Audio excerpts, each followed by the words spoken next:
Welcome to the Living to 100 Club podcast. Here's our host, Dr. Joseph Casciani. Welcome to all of our listeners tuning in today. This is Joe Casciani, your host for this program. And this is the podcast from the Living to 100 Club. Thank you for joining us and for being a member of our community. Here at the club, I've been promoting the notion of living to 100 and doing all we can mentally and physically to live longer and healthier.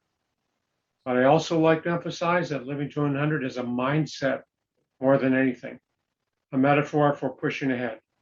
So we can say that living to 100 is a great destination or goal, but also if living to 100 is not in the cards, we can always stay positive while trying. This is the important part, keeping the mindset that we want to live a positive life, regardless of what the circumstances are. Today, we are again exploring the topic of life after death.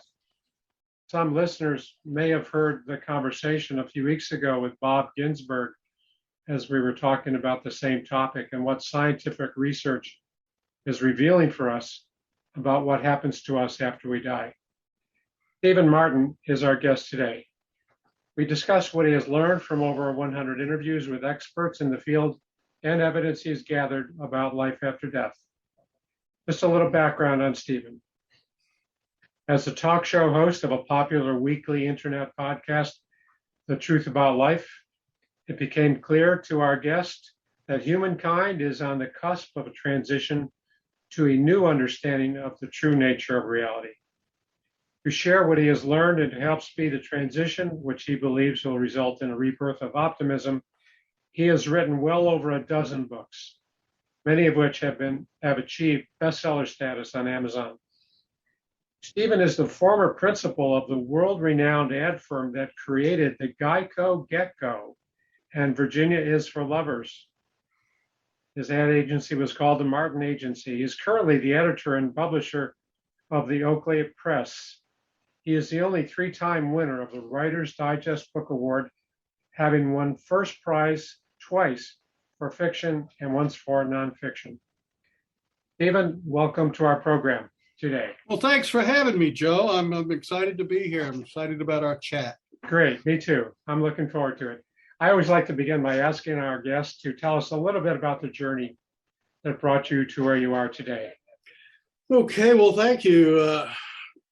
I was raised in a family of, I would call them scientific materialists, which is pretty common these days, certainly in the 20th century. People who don't believe that anything exists if you can't see it under a microscope. Everything is matter. Everything is material substance. That's the idea. That's the basic premise of scientific materialism. And I grew up believing that because that's what what my parents thought. But also, in school, the science classes I took, that's what I was taught. But when I was in my mid-20s, I was living in Baltimore. I was working at an ad agency, and I lived in an apartment with two other guys, bachelors. None of us were married yet. And I had a really very bad case of the flu one weekend. And one Saturday night, I was upstairs in my bedroom nursing this flu. It was a really bad case. And yet I heard some people come in downstairs into the apartment.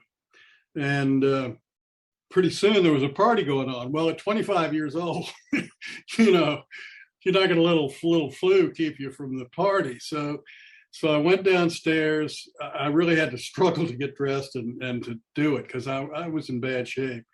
But anyway, I drank and I smoked and I did things I shouldn't have done in that physical shape I was in. And pretty soon I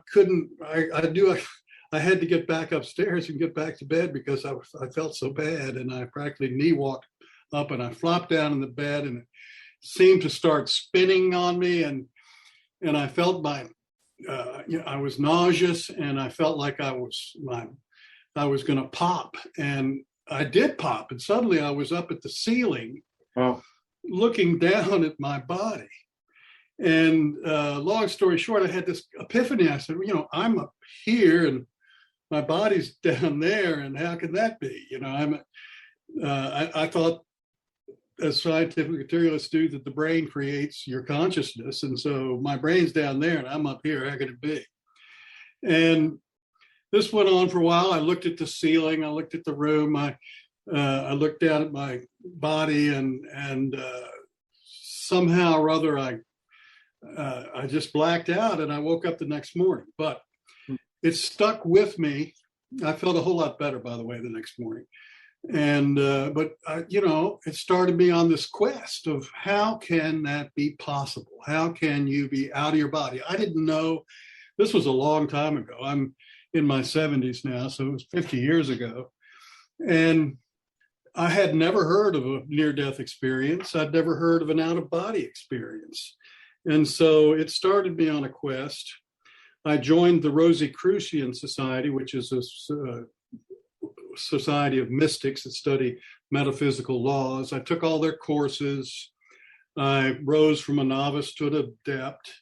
And then when the literature about near-death experiences came out, I was probably one of the first people to read Raymond Moody's book, Life After Life, where he was I believe he was either an intern or a resident at the University of Virginia. And he talked to about over 100 people who had had near-death experiences, and he reported on them in this book. I read everything I could get my hands on. But anyway, that's a long story short as to how I went from being a skeptic and a scientific materialist to someone who believes not only in life after death, but in all sorts of things, that all sorts of things are possible, and having to do with what would be called paranormal activity. So, Sure. All my career up until, 20 years ago, I was in the advertising business. I was very successful with it, as you mentioned. And I'm a writer. I was a writer in the advertising business, and I'm a writer now, and I love to write books. So I've written a whole bunch of them, and a lot of them on this topic. So you've been on this quest for most of your adult life to understand this other world. The story of the GEICO Gecko is worthy of a conversation in itself. Maybe we can have you back and take a look at that sometime.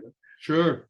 You've interviewed a lot of people, quantum physicists, and others who have had these near-death experiences, out-of-body experiences.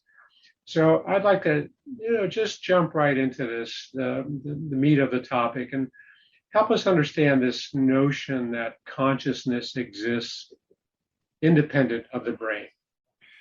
Well, the basic idea, the theory is, and there are quantum physicists I've interviewed and others I've seen things they've written and videos they've done. There are a number of them that believe now that essentially consciousness is the ground of being, of reality. They call it the unified field. One of them compares that his name is John Hagelin or something like that. He's got a PhD from Harvard. And he says that the ancient rishis of India, who I guess were the ones who founded the Hindu religion, they believe over there that Veda, which is a Sanskrit word, I think translates to knowledge, is the ground of being of reality.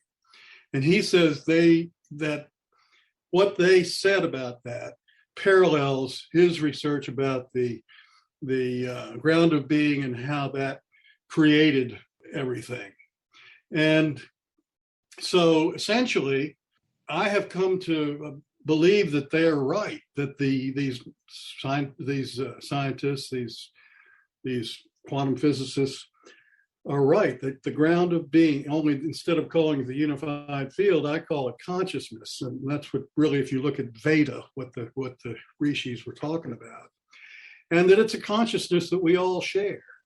We think we're separate entities, separate from the whole, but we're really part of it. The reason we feel we're separate is because we each have an ego that's been built up since birth.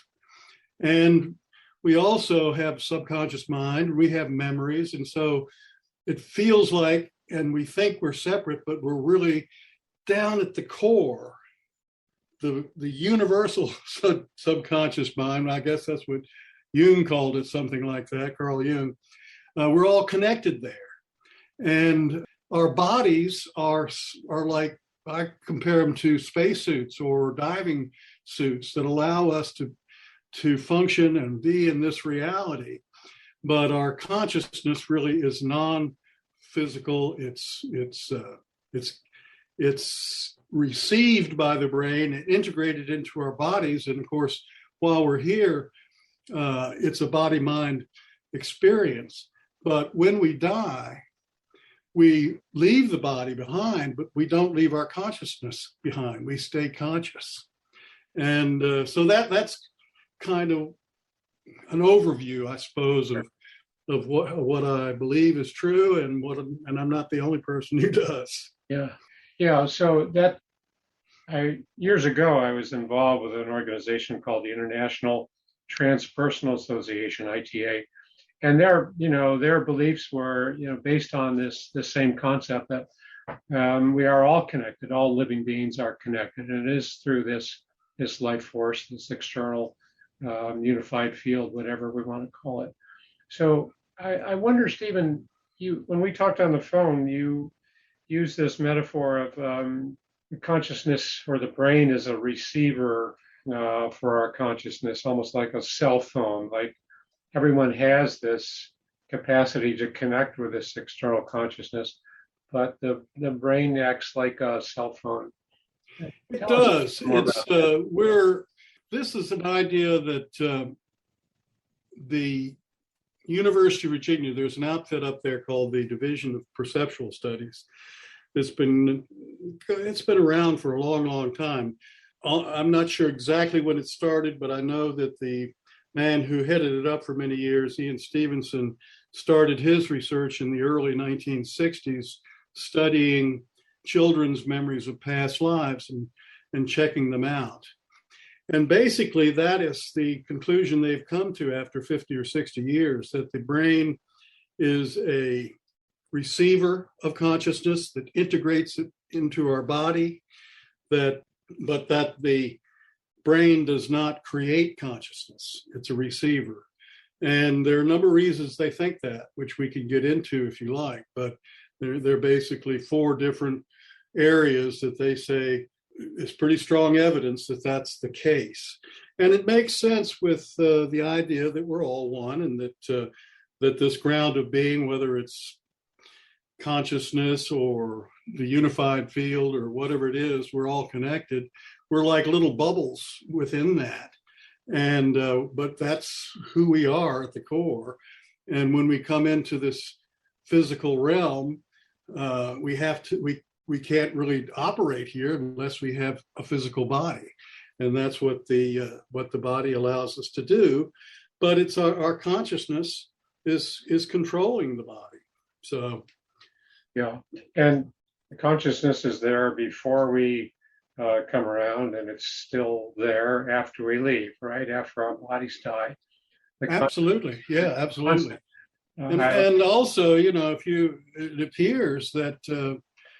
And I know Christians have a problem with this, but that reincarnation is a fact. I mean, that certainly the research done at the University of Virginia shows that it does happen. They've got more than 2,500 cases in their files. They've been at it for 60 years. And they've checked what the child said about his past life and who he was and where he lived and what his name was and his job was and his relatives and so on and so on and so forth. And they checked out at least 2/3 of that 2,500 they call solved cases, in that what the child said and what the past life was referred to match up. So somehow or other, it happens. And I think it's something that we do, that we've all been here many times. I've actually been able to recall a couple of my past lives. Some people will say I'm dreaming or whatever, that I made it up, but they're real to me. So there you go. Yeah. So the concept is that we are born and reborn again. Yeah, the concept is that that life and the universe, what it's all about is evolution. That we've evolved from one-celled animals in the sea to where we are now at the top of the food chain. And that is through a series of lives. And once we become aware, self-aware, that's when we reincarnate as an individual. And each of us as individuals evolves. Sometimes we regress because we don't behave properly, or we get off track. But I kind of compare it to the movie Groundhog Day, where Bill Murray's character starts out as being a real self-centered jerk, and he has all these things that happen to him during the day, and then he goes to bed at night. The next morning he wakes up, it's the same day, and the same things happen, and that goes on until he finally gets it right. And he no longer is this self-centered jerk, but he saves people, he treats them better. And so when he finally gets it right, he's able to move on to February 3rd. Well, that's kind of the way I see our evolutionary path as through reincarnation, is that each time we come in, we have lessons to learn, and we can either get them right or not, or fail them. But if we fail, we got to come back and do it again, just like Bill Murray's character. Right. We have plenty of chances to keep getting it right. That's right. Yeah. Now, you've mentioned the University of Virginia a couple of times, and their division of perpetual studies. Is that perceptual? Perceptual, not perpetual. Okay, perceptual studies. And they're doing a lot of this research, and you said they've established a lot of evidence, scientific evidence on reincarnation. Any other findings that they're promoting? And yeah, I've interviewed the head of that twice on my podcast back when I had it, Jim B. Tucker. It was Ian Stevenson who founded it, and he was a professor in the medical school at the University of Virginia. He was a psychiatrist, and he was interested in this subject, and he was funded and got apparently a huge grant from the man who invented the Xerox machine, who was also interested in reincarnation. So Ian Stevenson went out and started collecting these stories. Nowadays, they tell me Jim B. Tucker took over as the head of this. He's also a psychiatrist. He's a child psychiatrist. And he says they don't have any trouble at all finding cases, because now that we have the internet and they've got a website, parents who have children who start talking about a past life, will just do a Google search, and they'll come across the University of Virginia's the website for that division of perceptual studies, which is part of the medical school, and get in touch with them. And so they get plenty of cases to check out, and there's some really fascinating ones. Jim B. Tucker's written 3 books that have a lot of cases in them that he talks about in those books. But reincarnation, or children's memories of past lives, just one of the areas that they're studying. And of course, if someone is reincarnated, obviously the brain, and they remember their past life, brains don't contain memories. Brains don't create consciousness, because there's got to be a time between when the person died and when they were reborn, where those memories came along and were still there. They were in that person's consciousness while they were between lives. The other areas that they're looking at, and that they've done a lot of research, one has to do with often people who are in a coma or their memories, they can't remember, what is that? Not Alzheimer's necessarily, but the dementia and so forth. They, right before they die, when they've been in a coma and they've not been able to communicate, they will become lucid for a little while before they die. And the theory there at the University of Virginia is that the brain has got a grasp on the person's consciousness while they're in that state where they can't communicate. But when it dies, and it's damaged, the brain is damaged for whatever reason. Sure. But when the brain dies, it lets go of the consciousness, and that's what enables the person who is on their deathbed to communicate. This happened to my grandmother. I think I mentioned that when you and I talked before, where she became lucid for a few hours and talked with family and so forth who were around, and then she knew she was going to die and so forth, and she did. It had been months since she'd been able to talk or communicate. So they point to lots of these cases. They've surveyed people that work at nursing homes, nurses and so forth, who will attest to this, that it's a fairly common thing that happens. Another area that they talk about has to do with people who have brain damage, particularly like, I think it's called hydrocephalus, which is water or on the brain. And those folks can have as much as 95% of their brains incapacitated and still have normal and sometimes even above normal intelligence. So the brain isn't creating their consciousness and thoughts and so forth. And then the other big area that they've been studying, obviously, is near-death experiences, where people will be clinically dead, perhaps in an operating room or wherever, and they'll leave their body and they'll be able to describe what's going on, what the doctors and the nurses are saying to each other, and what, the instruments they're using, and all kinds of things there would be no way for them to know about while they're on the operating table and their heart is stopped. And they actually, one of the professors there at the University of Virginia, who is also a psychiatrist and part of this division of perceptual studies, started, I think quite a while ago, a nonprofit organization called IANDS, IANDS, International Association of Near-Death Studies. And if anybody wants to see some videos of people who have had these experiences describing them, you could put that into YouTube, Google, because there are dozens of them on there. Sure. That are people that are part of this or members of this organization.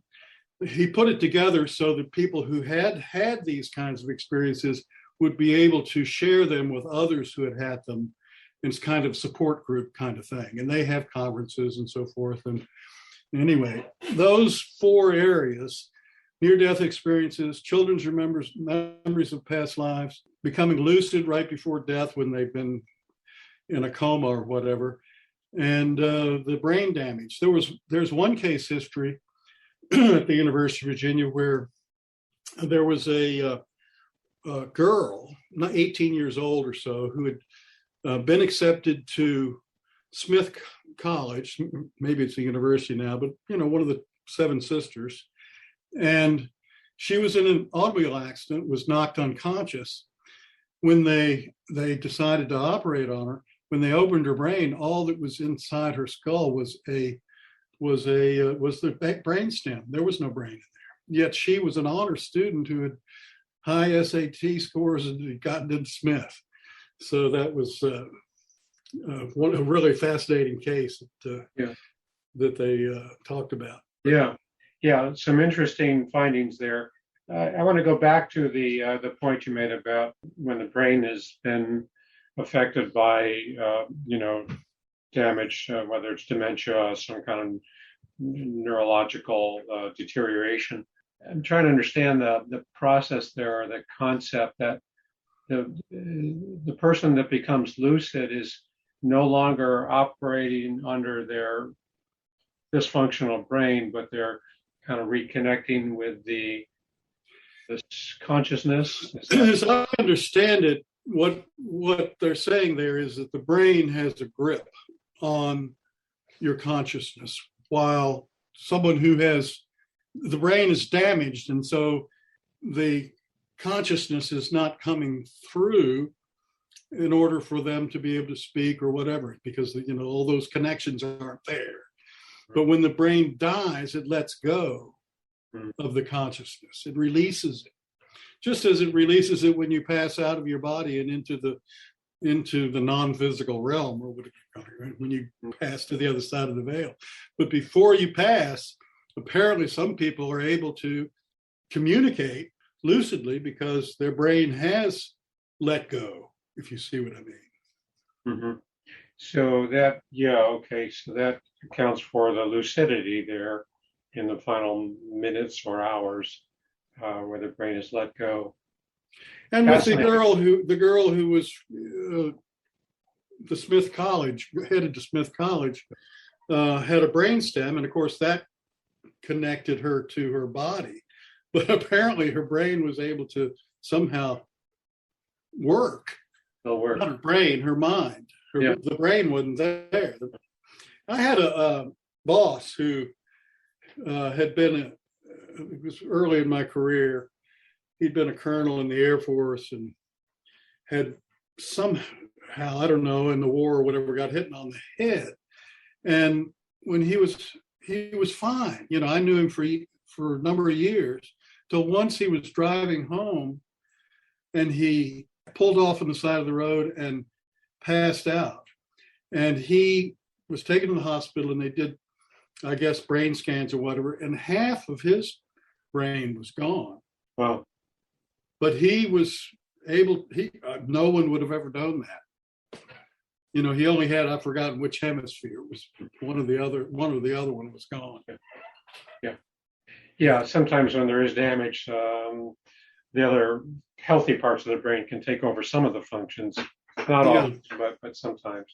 Yeah, so a lot of fascinating research, and I understand it's well established and it's been supported, and kind of there's a lot of concurrence among people with very kind of separate, I mean, they're not related at all, but they're just expressing the same kind of experiences and shared collective experiences. I'm wondering, how does science reconcile with religious beliefs and all of this? Is there conflict, or do religious scholars kind of scoff at this science, or what's your... I think that my experience is that, and my wife is a very strong Christian, so I go to church with her, and I enjoy the sermons and so forth, but I have a very different view of things. I mean, you know, Christianity, you know, I believe that Jesus was a psychic. He was in touch with the infinite mind somehow. And people are, you know, people like some of the Indian gurus and so forth. In fact, I think he must have studied in India, and that's where he got a lot of it. But that's just beside the point. I think that most Christian churches ignore all this stuff because it doesn't jive with their belief that, you know, at the end of time or whatever, everybody's going to go to heaven, or not, when the rapture comes. It just doesn't fit the scriptures. And the other big thing is the reincarnation. You know, that is not part of the Christian canon. And there's a reason for it. And I've tried to explain this to my wife, but she won't listen. And that is that in 553, at the Second Council of Constantine, the Emperor Justinian,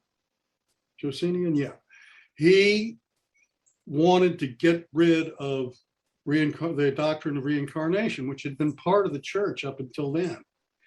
And he wanted to get rid of it, I think, and probably anybody you talk to who knows about this, because the idea was if you were going to be reincarnated, you didn't have to do what the church said. I mean, you're going to have another chance. Sure. They wanted to make it so you only had one chance to get to heaven. So he wanted to take it out. Now, the Pope and the bishops didn't want to do it, but it was like they had to. I mean, it was like the emperor said, you got to do it, and they reported to the emperor. So they deleted that from the church canon. But if you read the Bible, and I have done this, there are plenty of things in there that indicate that the people of the time, Jesus included, believed in reincarnation. For example, at one point, I think it's in Matthew, I think it's in all three of the Gospels, all three of them except for John, Matthew, Mark, and Luke. Jesus and his followers he asks his followers, his disciples, who do people say I am? And the disciples answer, well, some people think you're John the Baptist, but others think you're Elijah or one of the prophets. Well, Elijah and the prophets lived 400 years before Jesus. So if Jesus was Elijah or one of the prophets, he would have had to have been reincarnated Elijah or one of the prophets. Sure. Now, Jesus doesn't say he was Elijah or one of the prophets, but he doesn't say that's impossible either. Yeah. Another one that comes to mind is when Jesus and his followers come across a man who was born blind. And Jesus, of course, is able to rub mud in his eyes or whatever, the story. And he is able to make the blind man be able to see, restore his sight. And his disciples say, well, why was this man born blind? Was it his parents or was it him who sinned? Well, if the man was born blind and he created that, what they're talking about there is karma. If he created his own blindness by sinning, it had to have been before he was born. So it had to have been in a previous life or perhaps in a pre-life. But nevertheless, Jesus doesn't say no. Jesus says it wasn't him or his parents. It was so that the work of God could be seen or something like that. And there are all kinds of references like that when you hear, they never say the word reincarnation, but it's obvious that, and the people of that time believed in reincarnation, certainly the Greeks and so on, people around them. So it's not in the church canon, but you can blame the Emperor Justinian for taking it out. Sure. And then they're all, I could go on and on about that, but not just reincarnation, other things that the church doesn't accept because it's not part of their teaching. Yeah, there's some conflict, sure. And I'm guessing you don't have these conversations with your wife very often. Well, it doesn't last very long. I'd rather keep peace in the family. Yes, of course. Of course.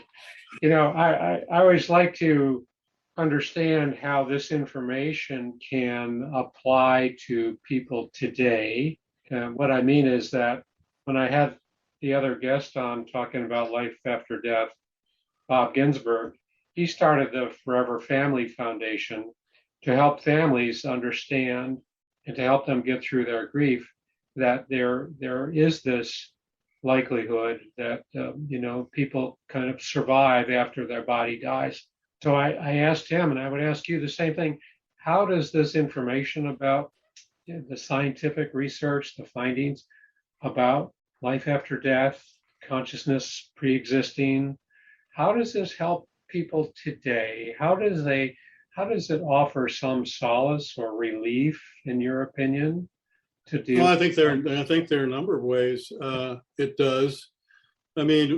First of all, when someone you love or one of your loved ones has passed, you're going to be reunited with them when you go through that veil. In countless near-death experiences, people report that their parents or their grandmother or a brother or uncle or someone who's gone before is often one of the entities that greets them when they pass over to the other side.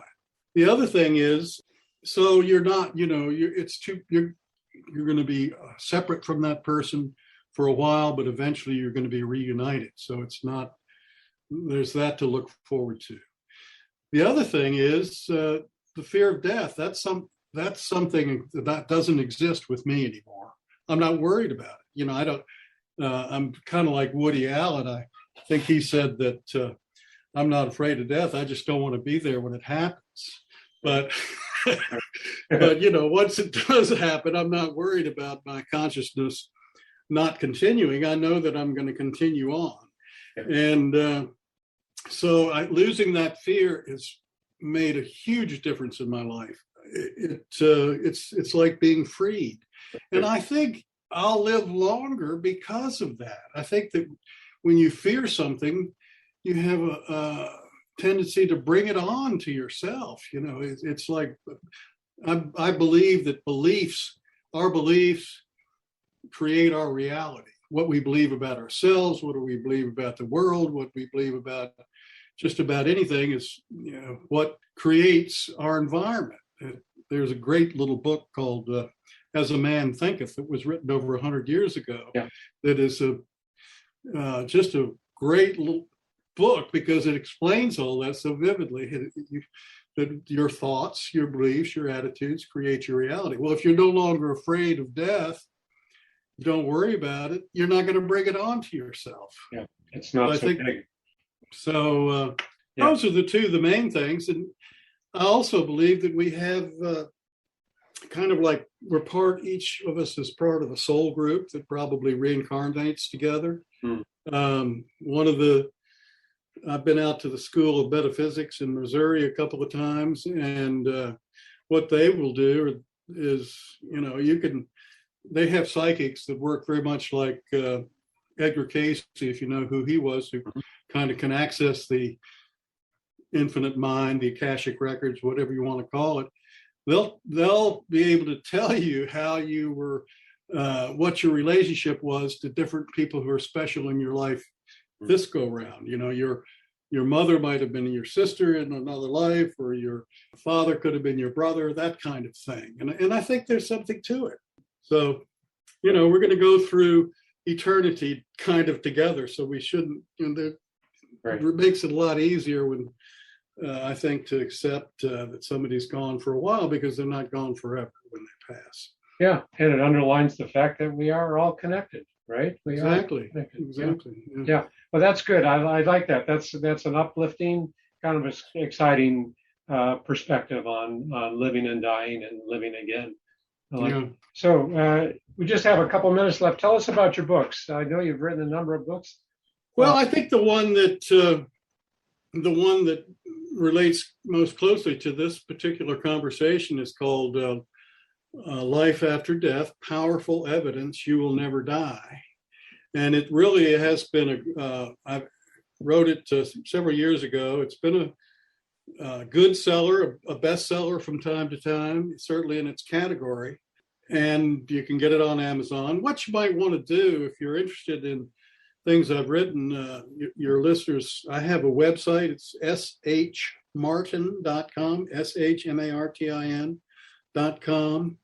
And on that website, you look up the top at the menu, there's a little tab that says books. Click on that and it'll go to that page that has covers of all my books, and you can click on any one of them and find out more about them, or go to Amazon and buy them, or whatever you want to do. But that book, Life After Death, Powerful Evidence You Will Never Die, is in on that page. And it lays out the evidence and a whole lot more than we've talked about today, because we only have so much time. And I've just come out with a new book about one of my ancestors, who was one of the Salem witches. And that's kind of fun. And I've applied what I know about the afterlife and paranormal things to that situation, and come to some conclusions that are very different from what the traditional idea of what happened in Salem is. And I'm working on a book right now that has to do with life after death, and what you ought to be doing about your life now to make your next life and the one after as best it can be. Mm-hmm. The title for that yet? Yeah, I haven't got. It's going to be something like Life After Death. What you need to know now to make it the best it can be, or something like that. I haven't got the title quite yet. But I do. So, sorry, the website is shmartin.com, and they can browse through your books, and they can order them there on site. Yeah. Well, what happens when you click on a cover, it takes you to the page on Amazon. You can probably read the first chapter or two, see if you're interested. And of course, you can buy it there as well. Great. So, yeah. Great. Okay. Just one last question. What would you hope our listeners take away? We've talked about a lot of subjects, important subjects, some esoteric subjects. What would you hope our listeners take away from this conversation? Well, what I try to do in the book I've just mentioned about life after death is I want to communicate to people that they are spirit that's having a physical experience, that they are eternal beings, that they're going to be around for not just a long time, but for eternity. And, that to me is a comforting thing. Some people would maybe rather not be around forever, but the thing you need to do is, be the best person you can, because you're going to be with yourself for a long, long time. Yeah, that's a good point. That's a good, an important statement. Thank you for that. So, as I said, we are out of time, but before we break, I just want to remind our listeners about a few items. I'm pleased to announce a new co-sponsor for our podcast, A Mighty Good Time. Are you looking for ways to engage and stay active? Check out amightygoodtime.com. It's a one-stop shop for events and activities for those 50 and over. It's free to search and it's free to post, amightygoodtime.com. Also, there's a new offering on my website where individuals can arrange one-on-one coaching calls with me. We discuss bouncing back from setbacks. How can we tap into our resilience? How can we find ways to make it over those obstacles we face on our different journeys? Take a look at the Work with Dr. Joe tab on our website, living200.club. Be sure to sign up for our email list to receive our newsletter and other announcements. And finally, pick up a copy of my book on Amazon, Living Longer is the New Normal. I think that whatever age you're at, inspiration and a positive mindset can be put to good use. That's my message in the book. So thanks so much, Stephen, for being a guest on our show today. For anybody who might want to contact you, how can they do that? Well, they, again, go to my website, shmartin.com, and hit the contact tab, and a little form will come up, and you can fill that out and give me your message, and I'll get back to you. I like to get emails from people, and I answer them, so that they can get in touch with me that way. Okay, shmartin.com. So thank you very much for being a guest on our program today. I really enjoyed it. I'm sure our listeners did too. Well, thank you, Joe. I enjoyed it too. Thank you for having me. Great. And thanks to everyone for listening to this episode. Hope to see you next time.